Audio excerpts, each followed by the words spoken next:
Halo, selamat pagi sahabat R2 dimanapun Anda berada di seluruh Indonesia. Hari ini ada hal yang sangat menggelitik saya, di mana hari ini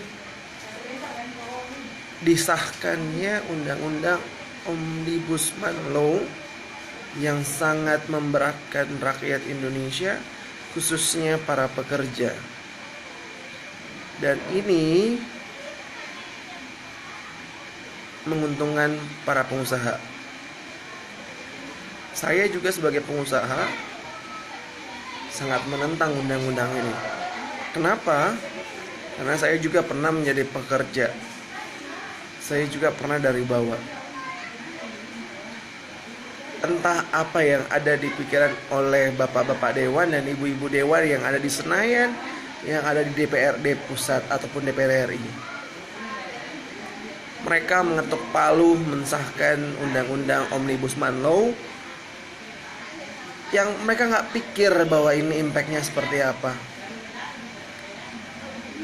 Mana mereka tahu bahwa sekarang kondisinya adalah pandemi COVID, mana pandemi COVID ini kebanyakan orang pada susah.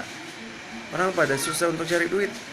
Malah disahkan undang-undang yang buat saya sangat menyusahkan rakyat.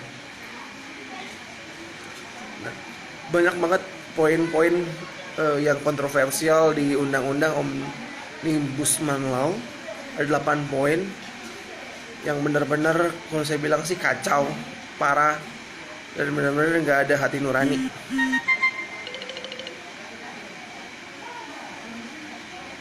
Kecewa bacanya.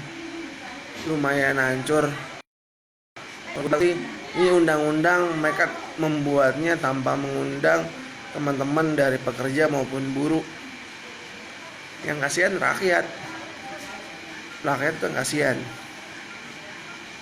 Salah satu hal yang paling menggelitik saya adalah masa kerja karyawan itu dirubah. Dari 7 hari bekerja, Senin sampai standar orang bekerja dulu dari Senin sampai Jumat. Sabtu Minggu itu mereka libur. Tapi Omnibus Law ini mensahkan bahwa para pekerja itu wajib kerja 8 hari dalam seminggu. Itu salah satu yang kontroversi. Terus yang kedua, yang paling parah adalah soal insentif, soal gaji. Sekarang para pekerja itu tidak bisa menerima contoh full gaji dalam sebulan 2.500.000. Itu masih nggak bisa sekarang. Kenapa? Karena di Omnibus Law itu salary ataupun gaji itu sekarang dihitung per jam, dan itu nggak ada logika. Itu benar-benar nggak ada otak. Nah, saya ngebahas ini juga harus menggunakan tata kata yang benar-benar sopan, yang benar-benar tidak boleh menghujat. Karena sekarang kita mengkritik pemerintah saja itu benar-benar harus hati-hati. Harus benar-benar tidak bisa menyebutkan sesuatu yang terlalu frontal. Karena bisa kena undang-undang ITE. Tapi ini kan gue gerem juga sih gara-gara Omnibus Law ini, dimana undang-undang ini parah, undang-undang ini hancur banget. Dan gue bilang ini sangat-sangat tidak manusiawi, ini undang-undang sangat-sangat lumayan parah, hancur banget soalnya. Dan saya rasa teman-teman juga yang lagi nyaksiin ini tidak ada yang setuju dengan undang-undang Omnibus Law. Bener-bener kalau saya bilang sih, saya sepakat bahwa besok sampai tanggal 8 itu teman-teman buruh di seluruh Indonesia, teman-teman mahasiswa di seluruh Indonesia akan berdemo. Saya setuju sampai undang-undang ini dibatalkan. Kenapa undang-undang ini mulai menggelitik kita? Saya pun sebagai pengusaha dan pemilik usaha sebenarnya kasihan sama pekerja. Undang-undang yang tidak pernah memikirkan rakyat. Yang kita heran juga itu para wakil rakyat semua mentali Yang kita percayakan untuk mewakili rakyat malah tidak mewakili rakyat, malah mewakili cukong semua. Sambil minum ya. Gue agak geram juga sih sebenarnya. Nah, makanya untuk teman-teman yang mau memperjuangkan haknya besok, yang mau tetap berdemo serentak seluruh Indonesia untuk membatalkan undang-undang Omnibus Law ini, tetap jalan saja. Walaupun saya dengar-dengar Kapolri tidak mengeluarkan izin dengan alasan COVID. Kita nggak bisa berekspresi dan bersuara, tapi DPR tetap berkumpul-kumpul untuk mensahkan undang-undang.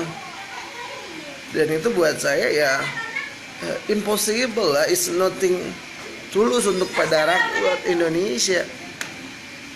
Gue kecewa juga sih hari ini ngebaca itu, trending semua teman-teman kayak Dr. Tirta apa segala macam ngupdate itu, semua media sosial